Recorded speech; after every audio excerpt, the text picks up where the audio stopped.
Et si, pour une fois, on ne s'intéressait pas aux grands discours des PDG, mais à la simple paperasse, une trace administrative qui, à elle seule, peut raconter la chute d'un empire et la naissance d'un autre.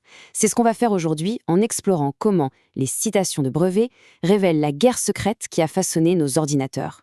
Bon, pour tout comprendre, il faut revenir au point de départ. On est en 1981, IBM lance son ordinateur personnel, le fameux PC. Et là, c'est un raz-de-marée. Un succès tellement énorme que ça devient la norme, le standard pour toute l'industrie. À ce moment-là, soyons clairs, IBM est le roi du monde. Et pourtant, il y a un truc qui cloche.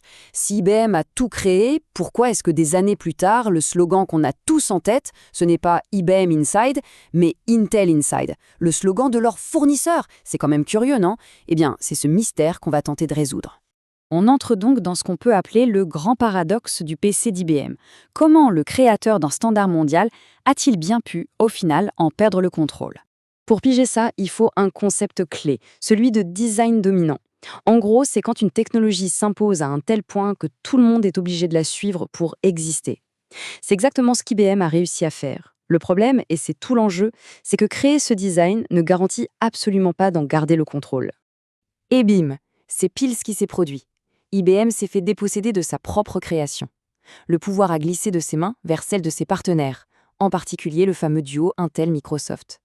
La grande question c'est, comment est-ce qu'on peut suivre cette passation de pouvoir alors que tout s'est joué en coulisses?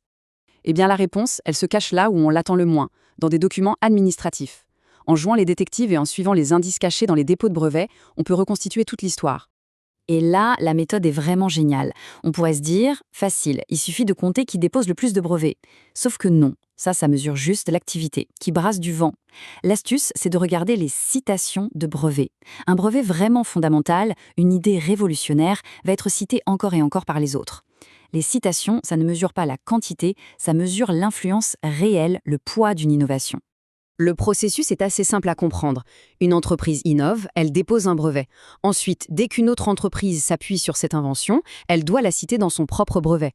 Au final, on fait les comptes et le total des citations devient une véritable carte du pouvoir technologique. Allez, maintenant qu'on a notre loupe de détective, on va l'appliquer à un champ de bataille crucial du PC, la guerre pour le contrôle des bus de données. Pour faire simple, ce sont les autoroutes de l'information à l'intérieur de l'ordinateur. Et celui qui contrôle l'autoroute, il contrôle beaucoup de choses. Au tout début, avec le premier standard, le bus ISA, la photo est très claire. IBM est loin, très loin devant, avec 219 citations. Compaq, le principal fabricant de clones, et Intel sont derrière. À ce stade, il n'y a pas de débat, le patron technologique, c'est IBM. Mais IBM sent bien que son contrôle s'effrite à cause de la concurrence de ces fameux clones.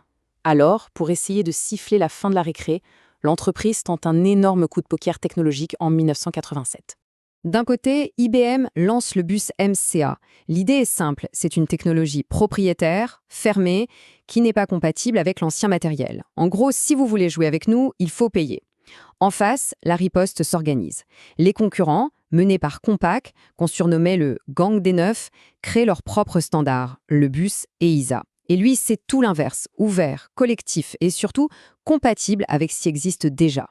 Deux stratégies radicalement opposées s'affrontent. Alors, voyons ce que disent nos citations. Tout de suite, on voit que les chiffres s'effondrent pour tout le monde. C'est logique, le marché est divisé. IBM est toujours en tête, mais attention, son avance a complètement fondu. Le consortium des clones n'est plus très loin. La domination d'IBM est sérieusement contestée. Le verdict final, c'est le marché qui le donne. Et il est sans appel. C'est la stratégie ouverte du consortium ISA qui l'emporte. La tentative d'IBM de verrouiller son standard pour reprendre le contrôle est un échec cuisant. C'est un tournant majeur dans cette histoire.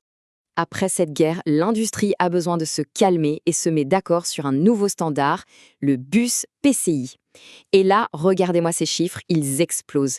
IBM est toujours très influent, mais la vraie surprise, c'est Intel.